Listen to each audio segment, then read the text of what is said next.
Your mission, should you choose to accept it, is to review all 6 Mission Impossible films before the 7th and 8th films come out in 2021 and 2022, which I no doubt sure you will.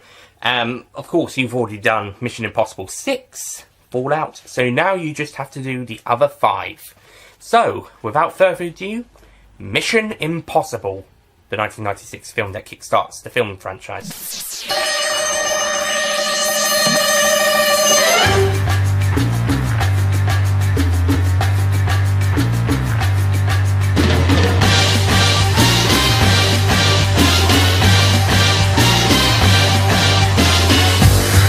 Ladies and gentlemen, Nick here, and welcome to my review of Mission Impossible, which there's a picture of right here, and on the back is of this film there.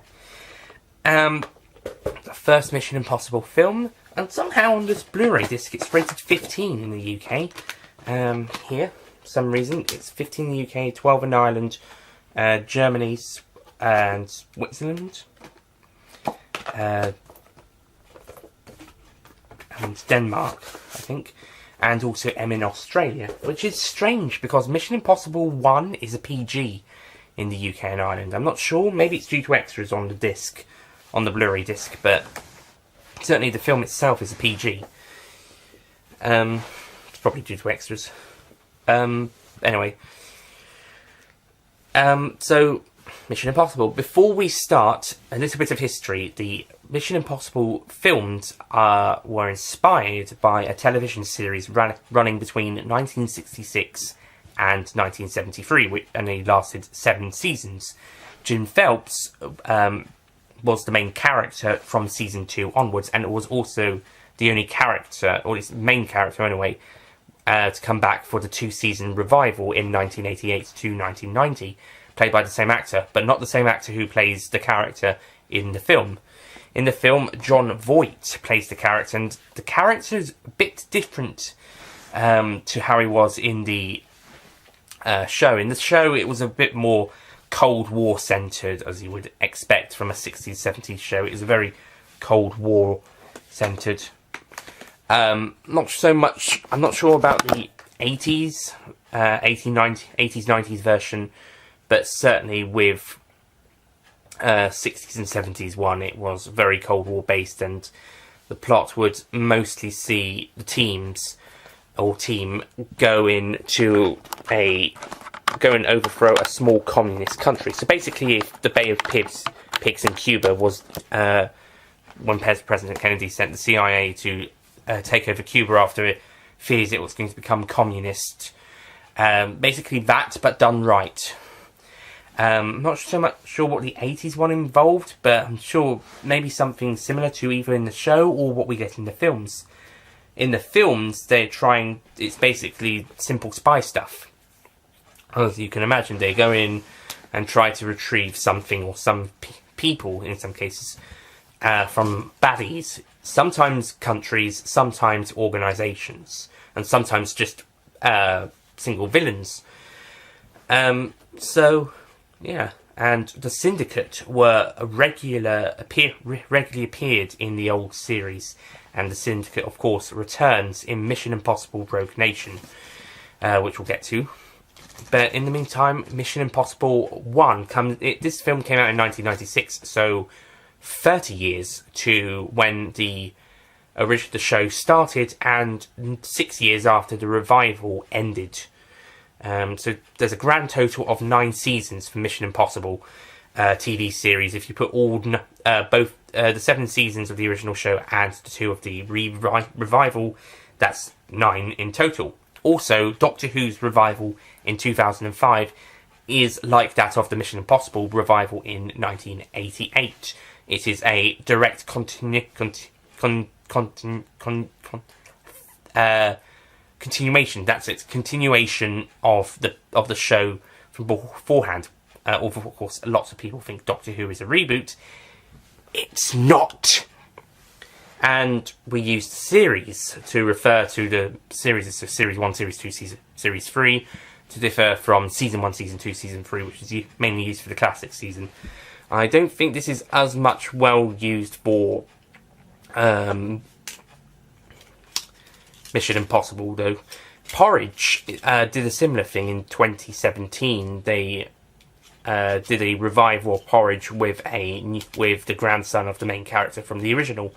That only lasted 1 season at the moment, whilst the original lasted 3, but there was a couple of gaps.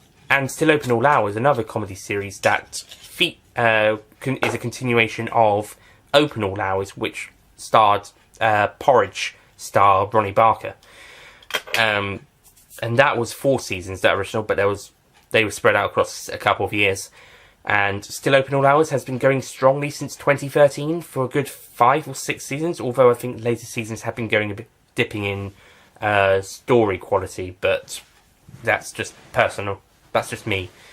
But Still Open All Hours has been popular enough to continue for more than 1 season after its revival and pilot episode. Actually, that pilot episode might have been 2013. The season might have been 14 onwards. Anyway, so 6 years after the Mission Impossible series revival ended, so it ended after 9 seasons in total, 2 for the revival, that is. 6 years later, Tom Cruise decided to make a film based on the Mission Impossible series, and they got to work with it, and the result was the first of, so far 6, will be 8 feature films, and nowadays has become very popular, mainly thanks to Fallout, which I reviewed on the main channel. Go check that out. So now, onto the actual review with Mission Impossible. The plot sees a new team, as none of the original team wanted to come back due to what happens to them, as well as what happens concerning Jim Phelps, Phelps' character in this film. But Phelps is pretty much still the leader of the team in the film, with Ethan Hunt as the main character is a new member, alongside Phelps' wife and 3 other members, one of whom is played by an actor who doesn't get credited for some reason. I think it's Emilio Estevez playing the character from Platoon fame, I believe he was in Platoon. I might be wrong. That was Charlie Sheen. Both of them played the same character, or one replaced the other on a TV show in America in the 80s. I also know Emilio Estevez. I haven't seen the film, but I've seen a review of Maximum Overdrive by the Nostalgia Critics. So he was in that film. But yeah, Estevez doesn't get credited here for some reason. Maybe he didn't want his name on the film. The other characters do. In fact, Kristen Scott Thomas actually gets a main credit at the start, and she's one of the earliest to die. I think she's second. Yeah, I think she's second or third. Second in reality, third fake, including the fake deaths. The film starts off with a scene that you probably get out from the TV show about them doing some sort of mission in a room that the IMF have created for their prisoner. Something like what we see in Mission Impossible 6, when they've captured the guy and they've made this whole fake ruse thing, and they try to get some information about him, and then they've revealed it's all a ruse. So something like in Fallout with that bit that was early on into the film. Not the opening scene like here, but early on. Then we get Jim Phelps getting his instructions from IMF headquarters, and then he puts his team together, and we see all the build-up. And this build-up is actually quite nice, despite not having not much is going on. It's nice seeing how everyone's working together to do this really good job, and things are going well, and as we see the mission play out, things are looking good. However, things go wrong as soon as someone sabotages I think it's Charlie, Emilio Estevez's character, to kill him. Pretty nasty, and probably in the one scene that probably wouldn't get a PG, could get the 12 rating nowadays, if there was blood or something. And that's where the face goes into some sort of sharp bit at the top of the lift. If the film came out now, and maybe it might have gotten a 12. If there was blood, then it probably would have. But we don't see any blood. It's quick, and it's obviously not an actual person going into the thing, but for the story purposes it is, but still. There's blood later on for other killing stuff, but not for that bit, which is the most brutal death. And it's the first one. Sorry, make that the second one. The guy at the start that they were tricking was the first. They poisoned him. Possibly, I think. I think they might have killed him. But the second's death in, and it's the nastiest. And then, one by one, the agents are killed, producing a bit of blood. So, maybe that's why it was raised to a 15. Maybe they just decided to re-rate the film when it came to Blu-ray. No, it's not bad enough to go to 15. I would have said if it was going to be raised, it would have been okay at 12. It's still a mystery. But I think PG's okay for this film. So yeah, Hunt is the only person supposedly still alive, and he goes to meet up with the boss. However, the boss believes he's a traitor due to they've discovered they think there's a mole in their system, and they were going to use the mission as actually a trap for the mole. And Hunt's family's received a bit of money. His farm, when his father died and they weren't so good, financial off, but now they've been getting a bit more money. And all of this, plus Hunt still being alive, points to him being the traitor and the mole. So Hunt, of course, does the sensible thing and fucks off. He runs away. He runs away back to the safe house, I suppose, the bay where they were. That's where he does some investigating, has a bit of a nightmare, and then, what do you know, Phelps' wife, Claire, turns up, still alive. Wow. So already, Hunt's already gotten a clue to discovering the real traitor by this point, and then Claire turning up just gives him help to try and find it out. He's also got in contact with Max, who he knows Job, the traitor, was in contact with. And he goes to see Max, who turns out to be a Maxine, played by Vanessa Redgrave. And she does a very nice job, I think. I guess Maxine is a British woman, going by Vanessa Redgrave's accent. And she's a nice character to have around in a few scenes, and she's helpful. And I kind of like the personality. She's just like, oh, yeah.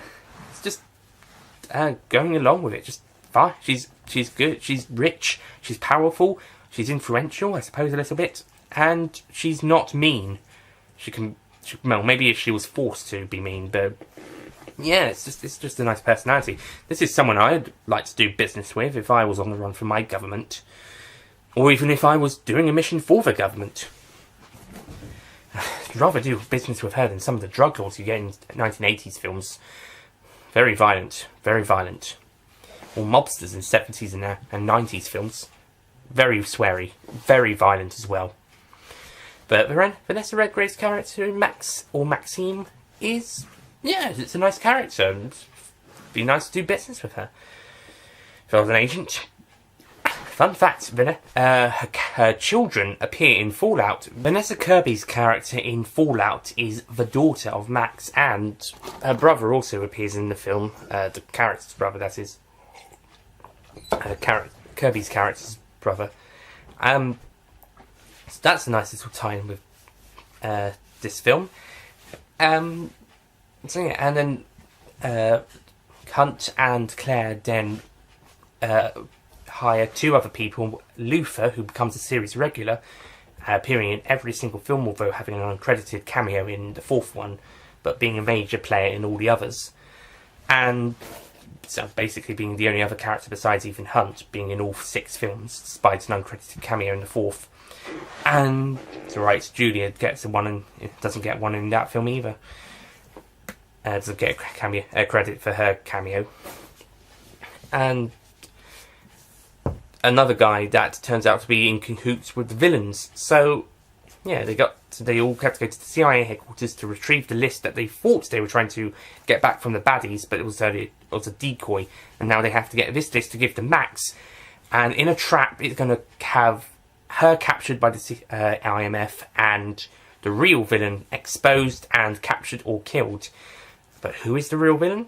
I'll tell you later, soon. But after the Langley stuff, which is in a really cool and tense scene, by the way. There's a lot of tense scenes in this film, and you can actually feel the tension, and it feels like a proper spy film. I mean, I'm recording this the day after I saw the film. Gave the film a rewatch. It's the second viewing.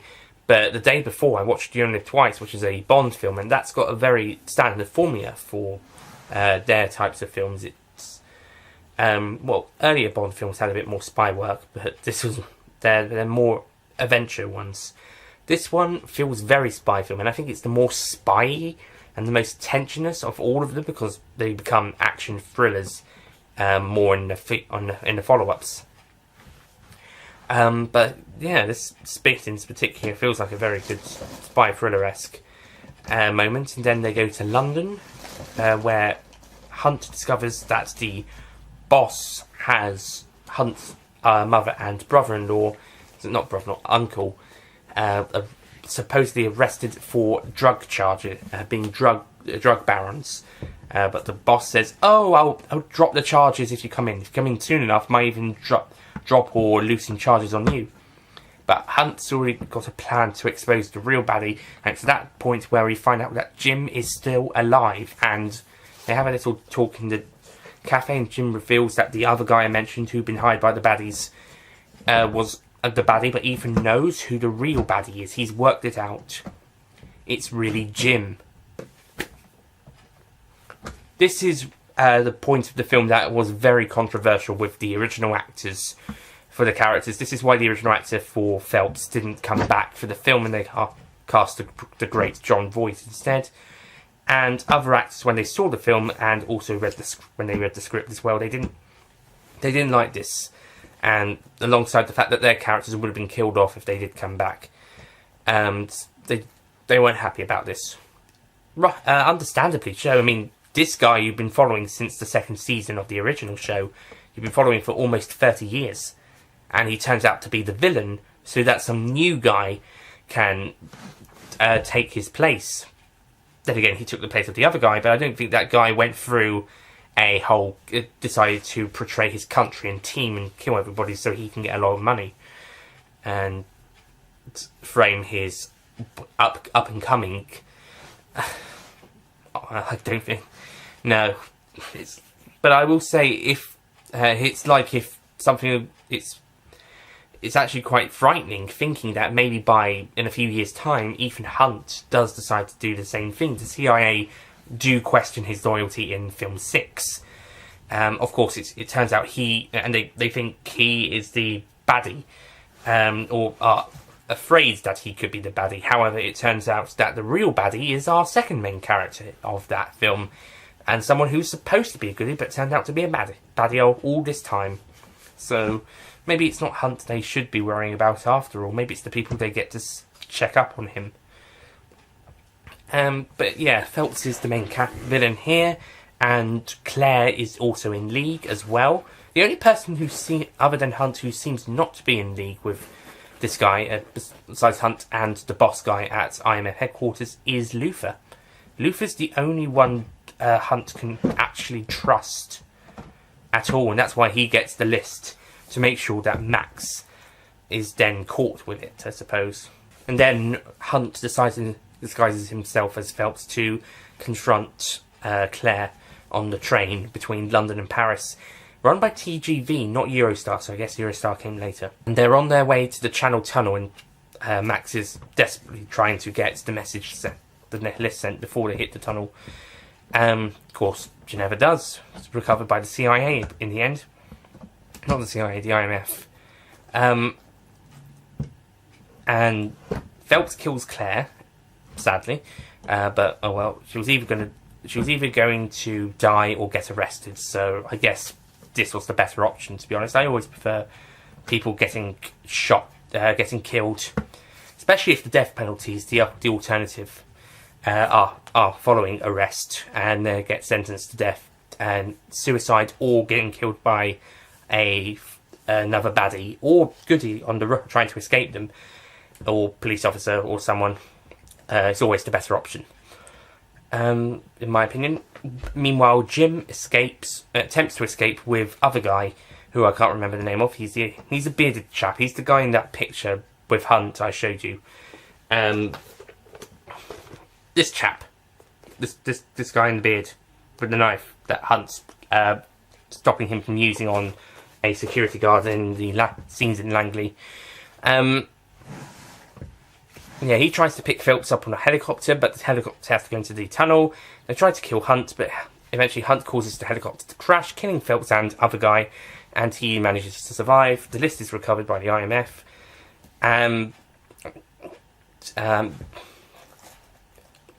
Max attempts to make a deal with them to see, so she's trying to wriggle her way out of it. We don't actually know what happens to Max. We get her referenced in Fallout, and as I mentioned about her personality, I think, but I don't think we actually found out what happened next with her.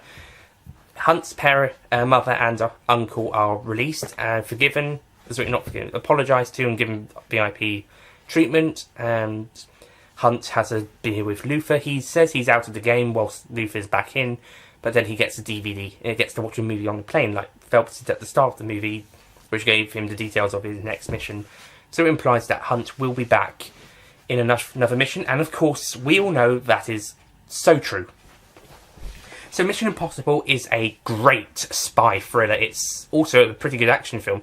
There's not a ton of action, but I think this film is probably the closest to the TV series, the original show. I mean, I haven't really watched any of the shows, the episodes of the show, but I think this is probably the closest the films got to the same feel. At least at the first act with the decoy mission that they had to do in Prague.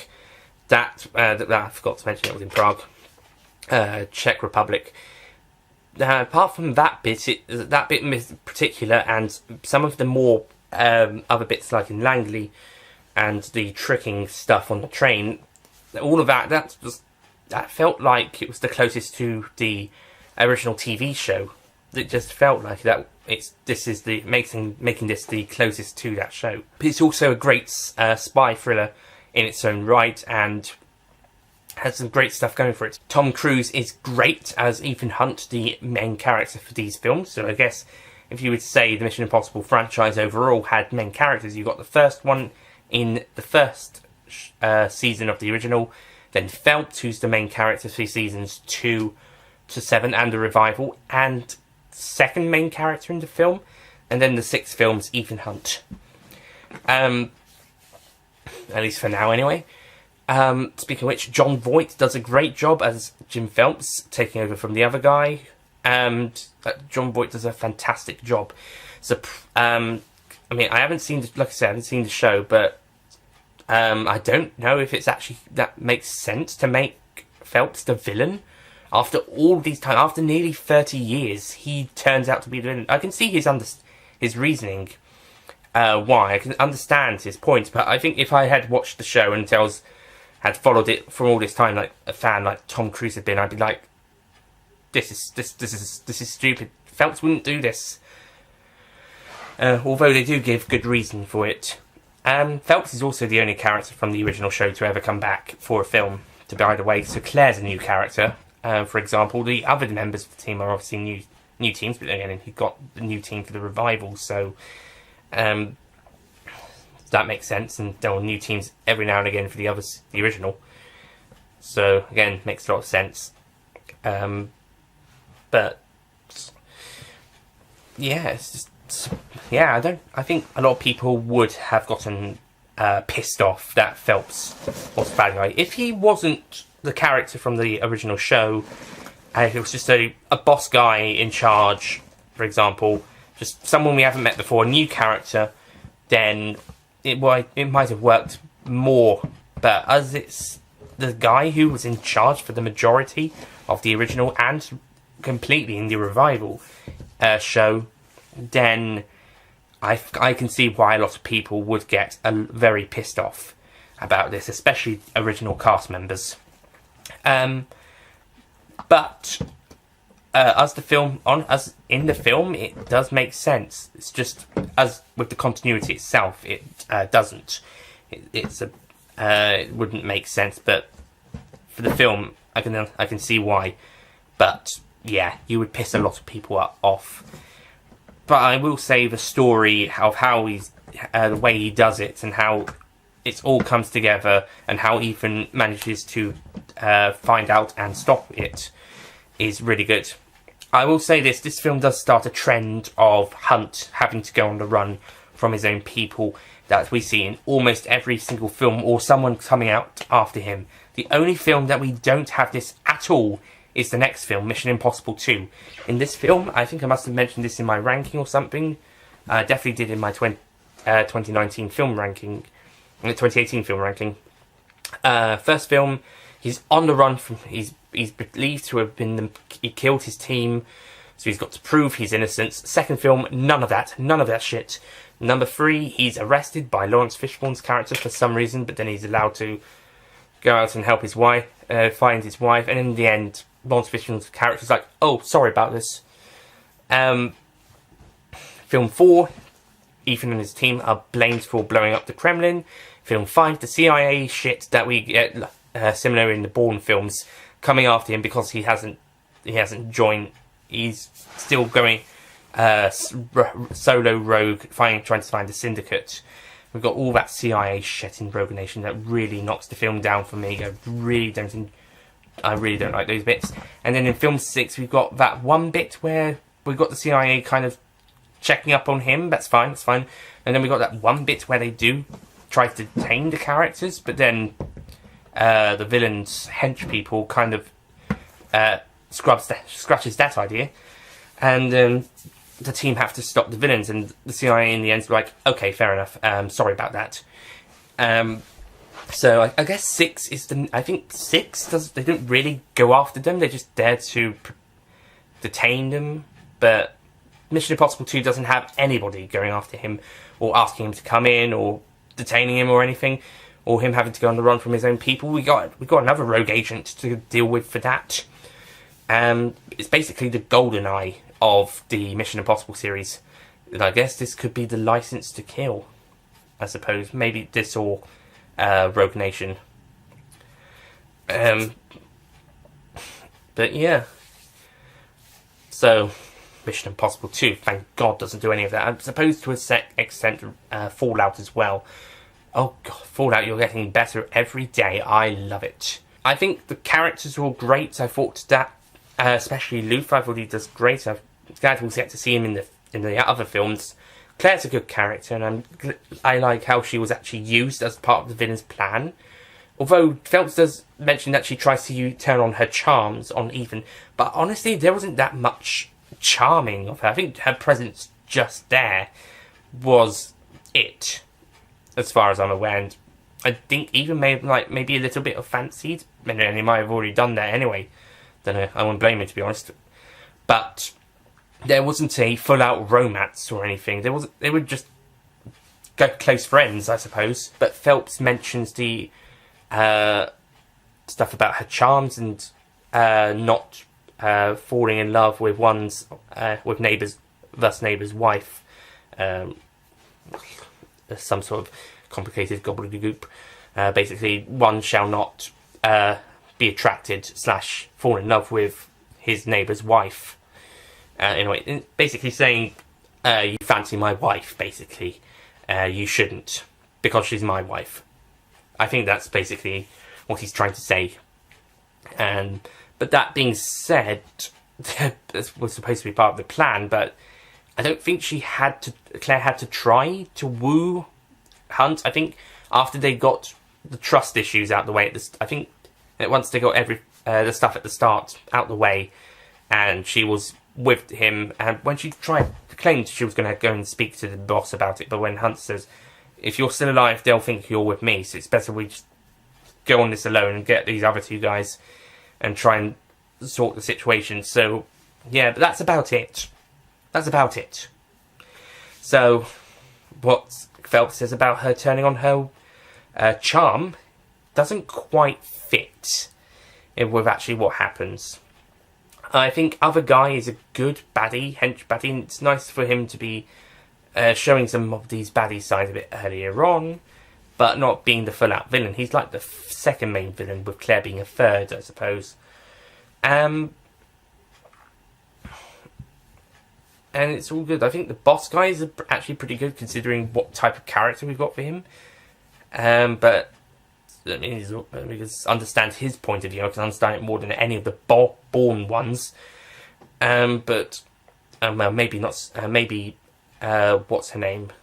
Joan Allen's character from 2 and a bit of 3, but Bourne 2 and 3. But besides her, see more from this guy's point of view than any other Bourne CIA boss person. And Hutley in Mission Impossible 5, not so much 6. 6 is a great character, but 5 is he's a big dick. Here, this guy's a little bit of a dick, but he comes around. Easier than Hutley, but with less screen time. Oh well, we needed to have a really obscure and clever way to have everybody revealed. So yeah, they do this with the Mission Impossible films quite a lot. They'll have these obscure twists and reveals and ways that the goodies overcome the baddies or find some information out or something. It's fun. It's fun. Anyway, so that's it from Mission Impossible. I'm going to give this film a 9 out of 10.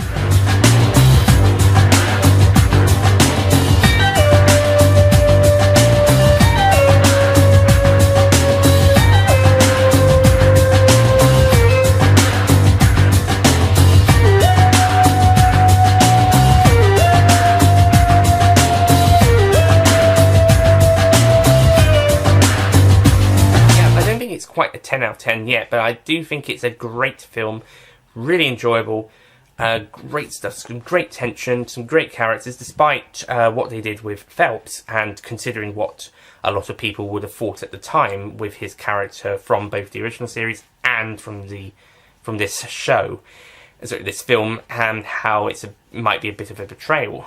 It's like, say you had a Torchwood film and Gwen Cooper was in charge of a new team, and you've got this young up-and-coming guy, or girl, or person, and Gwen Cooper becomes the baddie and tries to frame this up-and-coming for a crime they didn't commit, probably killing the rest of the team. And yeah, it'd be a bit like that. Fans of Torchwood would be pissed that Gwen Cooper is now the baddie. And I'd say Gwen Cooper because it's more likely her than Captain Jack Harkness. Because Jack Harkness not only would he still be there and still be leader, but he's going to stay there forever. And it's Captain Jack Harkness. Everybody loves Jack Harkness. But Gwen Cooper would probably be the more likely of the two to go evil and frame their up-and-coming successor. Anyways, so it's an example of that. If that did happen, then Torchwood fans would flip their shit over the reveal. So it's probably like that. And notes that Torchwood thing was a theoretical example. This doesn't actually happen. There isn't actually a Torchwood film where Gwen Cooper goes evil. We haven't had a Torchwood film yet. Disappointingly. Yeah, if something like that did happen, it's like this. So you can see why lots of people would flip the shit over this.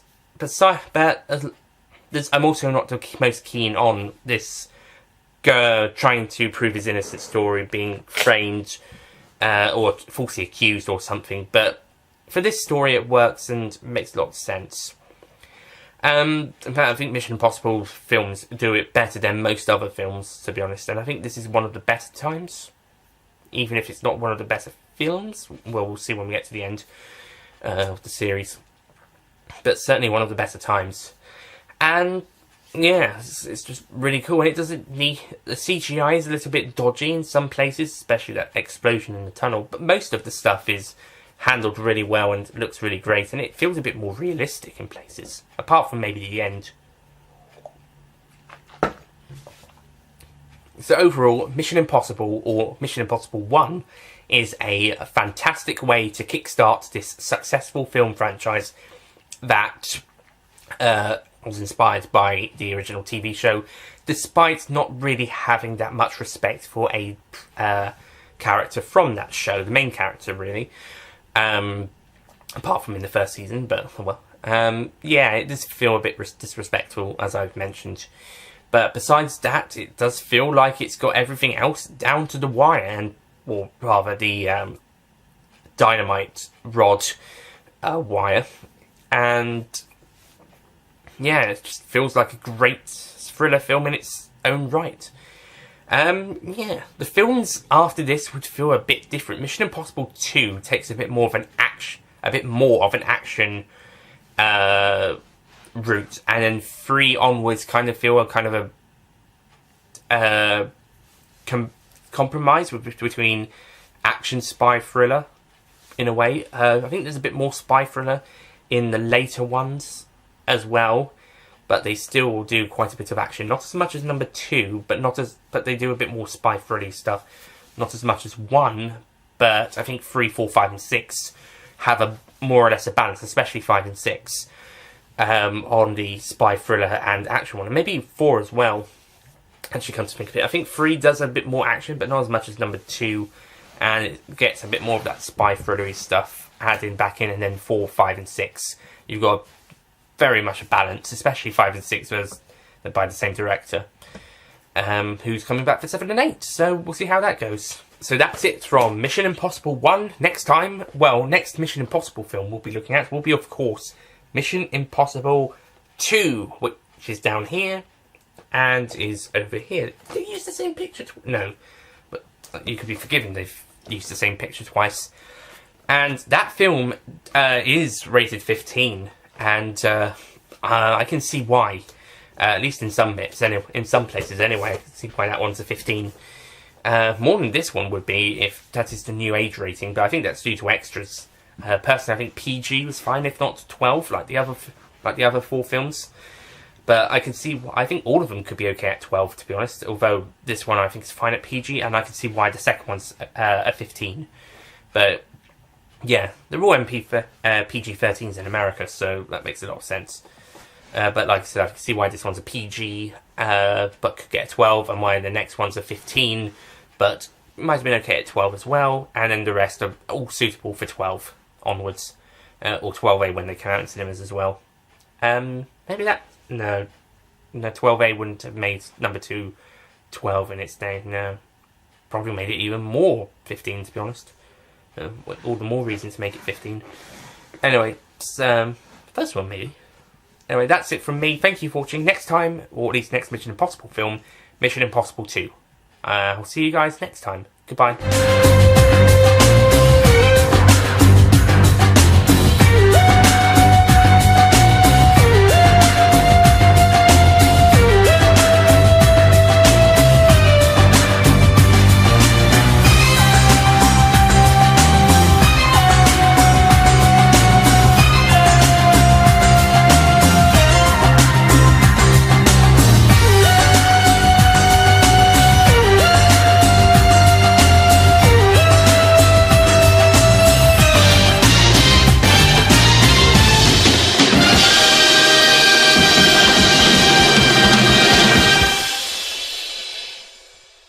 Don't forget to click below to subscribe to the official Nicholas Payne Retro YouTube channel.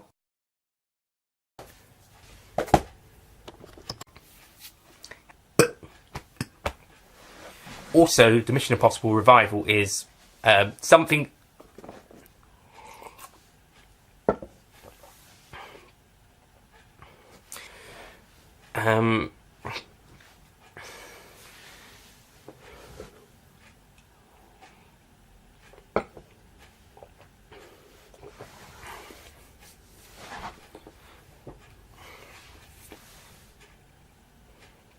So the plot, Vanessa Kirby's, yeah, I think that's right.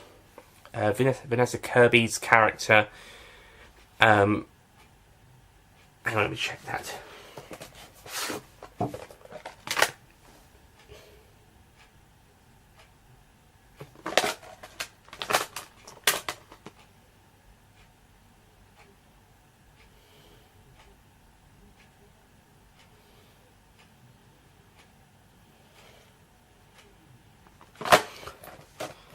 Hang on.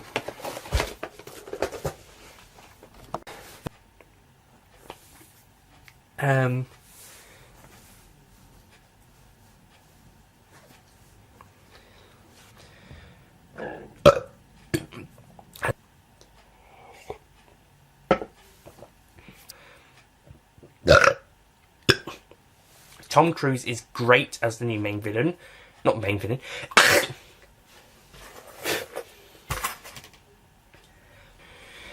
So yeah, that's it from Mission Impossible. I thought this... Hang on, I haven't finished. But Phelps keeps